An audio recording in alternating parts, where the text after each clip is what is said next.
This tutorial will show you how to change hairstyle in Photoshop.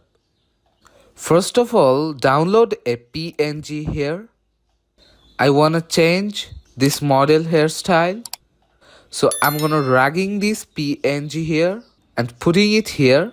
Now press Ctrl T to show transform and press on Shift key. Now you can make the hair bigger. Click on that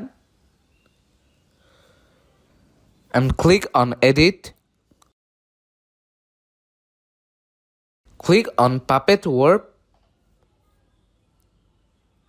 Now pin on here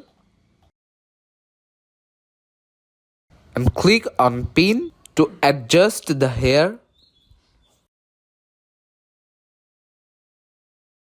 Now click on Done.